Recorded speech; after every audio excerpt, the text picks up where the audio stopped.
तरफ मारेक जेल में मिया से मिलने के लिए जाता है और उससे कहता है कि मैं तुम्हारी जेल की सजा को कम करा सकता हूँ, लेकिन इसके बदले मैं चाहता हूँ कि तुम मेन लैंड पर जाकर उस शिप से वो वैक्सीन लेकर आओ। लेकिन मिया इस काम को करने के लिए मना कर देती है। इसके बाद हम हेनरिक को देखते हैं जिसे मेन लैंड पर कैनिबल की एक गैंग पकड़ लेती है, पर हेनरिक अपनी जान बचाने के लिए झूठ बोलते हुए कहता है कि वो अर्ल के लिए काम करता है। ये सुनकर कैनिबल गैंग उसे अर्ल से मिलवाने के लिए ले जाते हैं, पर अर्ल तो उसे जानता भी नहीं था, इसलिए वो हेनरिक को मारने वाला ही होता है कि तभी वो जोर से चीख कर कहता है कि मैं बिएट्रिस का बेटा हूँ और गलती से यहाँ पे आ गया हूँ। इसके बाद वो अर्ल को वेल्मा की मौत के बारे में बताता है कि वो वायरस की वजह से मारी जा चुकी है, लेकिन अर्ल पहले से ही सारी सच्चाई जानता था, इसलिए वो हेनरिक से कहता है कि तुम्हें आइलैंड से निकाला गया था और वेल्मा की मौत की वजह वायरस नहीं बल्कि तुम हो, तुमने उसकी जान ली है। ये सुनकर हेनरिक के पसीने छूट जाते हैं क्योंकि वो समझ चुका था कि उसके साथ बहुत बुरा होने वाला है, इसलिए वो अपनी जान बचाने के लिए आइलैंड के सभी सीक्रेट्स और डोर्स के बारे में अर्ल को बता देता है,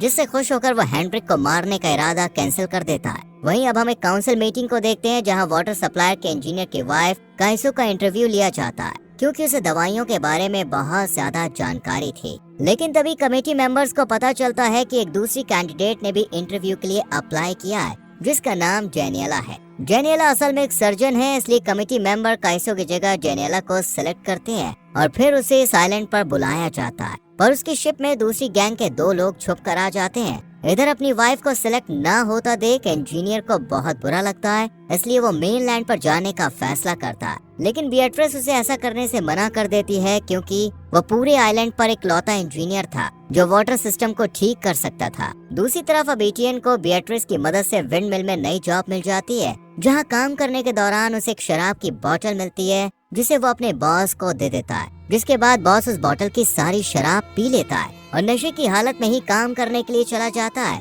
इतने में ही यहाँ इंजीनियर भी हाथ में हथौड़ा लेकर आ जाता है और गुस्से में विंड मिल की सभी मशीनों को तोड़ने लगता है। ये देखकर बॉस जल्दी से उसे रोकने के लिए सीढ़ियों से ऊपर जाने की कोशिश करता है, पर तभी उसका पैर फिसल जाता है और उसका पैर टूट जाता है, जिसके बाद उसे इलाज के लिए हॉस्पिटल में लाया जाता है और फिर मारेक उसकी सर्जरी करता है। पर सर्जरी के दौरान उसकी नजर जेनियला पर पड़ती है तो वो देखता है कि वो बहुत ज्यादा घबरा रही है, इसलिए वो इसकी वजह पूछता है। तब जेनियला उसे बताती है कि वो कोई सर्जन नहीं है, बस उसने ये सब किताबों में पढ़ा था। साथ ही वो मारेक से ये भी कहती है कि उसे पता है कि लाइनस इन्फेक्टेड है और इसलिए वो उसकी मदद भी करना चाहती है, पर मारेक उसकी सच्चाई किसी को ना बताए। इससे पहले कि मारेक कुछ कह पाता यहाँ जूडिथ आ जाती है और उसने इन दोनों की सारी बातें सुन ली थी, इसलिए वो मारेक से कहती है कि मैं अब लाइनस के बारे में सबको बता दूंगी कि वो इन्फेक्टेड है। लेकिन तभी जेनियला पीछे से उस पर अटैक करके उसे मार देती है, जिसके बाद मारेक और जेनियला मिलकर उसकी लाश को पानी में फेंक देते हैं। इसके बाद सीन शिफ्ट होता है फियोना पर, जिसका मिसकैरेज हो गया था,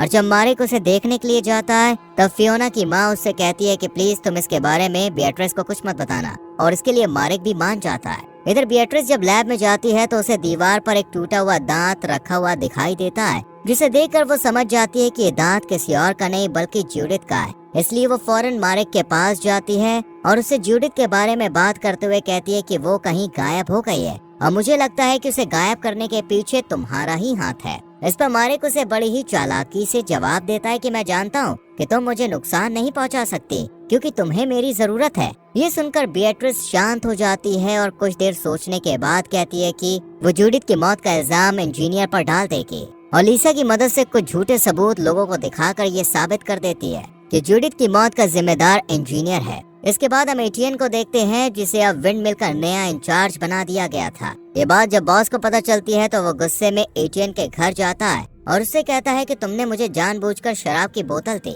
ताकि मेरे साथ वो एक्सीडेंट हो जाए और तुम मेरी जगह ले सको। इस पर एटियन ना में जवाब देता है। अब अगले दिन इंजीनियर के पैरों को बांधकर उसे समुद्र में फेंक दिया जाता है और ये देखकर मारेक को काफी बुरा लगता है, इसलिए वो लाइनस के पास जाकर उसे सब कुछ सच बताने का फैसला करता है। और इसके बाद हमें 15 साल पहले की कहानी दिखाई जाती है, जहाँ एक दिन मारेक की मुलाकात सुपरमार्केट में काम कर रही बिएट्रिस से होती है, लेकिन वो उससे कुछ ज्यादा बात नहीं करता है और अपने लैब में आ जाता है जहाँ वो नर्स लोर के साथ मिलकर वैक्सीन बनाने का काम करता है। इधर बिएट्रिस कुछ लोगों के साथ मिलकर सुपरमार्केट को अपने कब्जे में ले लेती है और फिर यहाँ की फार्मेसी को भी अपने अंडर में कर लेती है। वहीं उसकी रिपोर्टर लोला उसका वीडियो रिकॉर्ड कर लोगों के सामने यह प्रूव करने की कोशिश करती है कि बिएट्रिस इस आइलैंड का लीडर बनने के लिए एक परफेक्ट कैंडिडेट है लेकिन वो ये भी अच्छी तरह से जानती थी कि मारेक इस फार्मेसी में काम करता है और उसके रास्ते में आ सकता है। इसलिए बेatrice उसे एक ऑफर देती है कि वो जो चाहे अपनी मर्जी से दवाई बना सकता है, पर वो उसके खिलाफ खड़ा नहीं होगा।